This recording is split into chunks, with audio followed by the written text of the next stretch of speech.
ciyaartoyda xulka qaranka Soomaaliya ee 17 jirada ah oo dhawaan guulo la taaban kara ka soo hooyay tartanka Sakafa ee bariga iyo bartamaha Afrika ayaa maamul gobolka Banaadir iyo wasaaradda dhalinyarada iyo ciyaaraha ee xukuumadda Soomaaliya waxay munaasabad soo dhaweyn u sameeyeen ciyaartoydaasi iyadoo sidoo kale uu maamul gobolka Banaadir abaalmarin lacageed oo gaaraysa $10,000 Mareykanka guddoonsiiyay ciyaartoyda xulka qaranka Soomaaliya ee 17 jirada ah.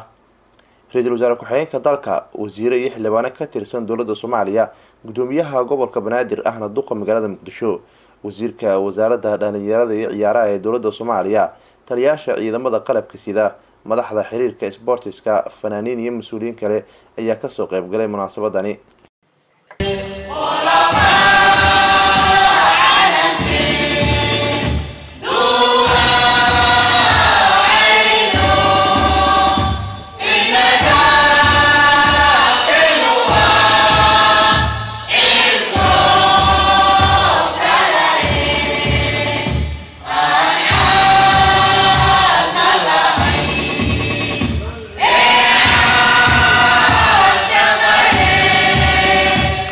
gudoomiyaha xiriirka Soomaaliyeed ee kubadda cagta Cabdiqani Saciid Carab ayaa u mahadceliyay cid kasta oo ka qayb qaadatay dhiirigelinta ciyaartoyda xulka qaranka Soomaaliya ee 17 jirada ah. in alla intii gacan naga siisay inaan u mahadceliyo waxaan kaloo rabaa inaan ciyaartoyda caaway iyo dadweynuhuba ay cashadan uu noo dhigay martigelinta ah gudoomiyaha gobolka Banaadir kooxda qaranka kubadda cagta Soomaaliyeedna oo ugu deeqay hadiyad qaali ah wuxuu qaranka ugu deeqay lacag $10,000 waa maasiyaan gudoomiyaha gobolka Banaadir.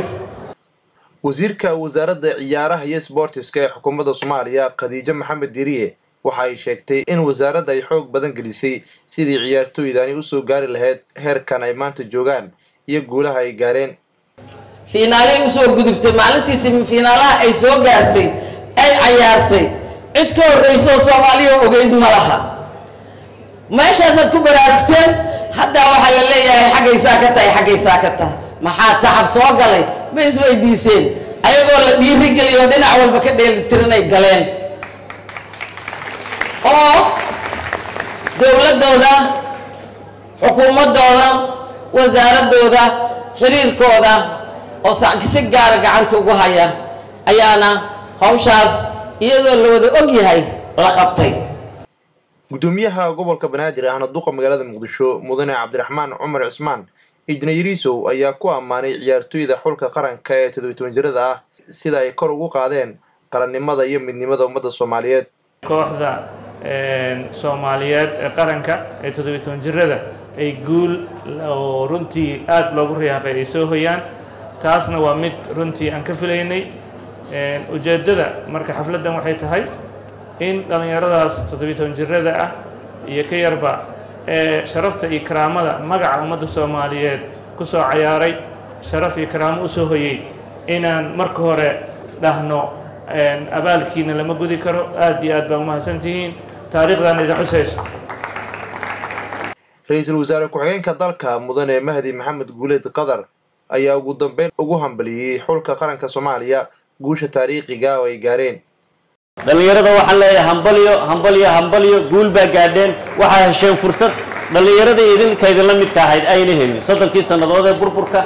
iyo laga yaabo ka horba sidaad maanta u hesheen marka idinkuna taa ogaada dawladdiina iyo shacabkiina xukuumaddiina madaxweynihiina way idinku tashanayaan waa idin barbar taagan yihiin gacan buuxdaan idin siinaynaa. Nuur Saciid Haliil telefishinka qaranka Soomaaliyeed aqalka dawladda oo Xamar magaalada Muqdisho.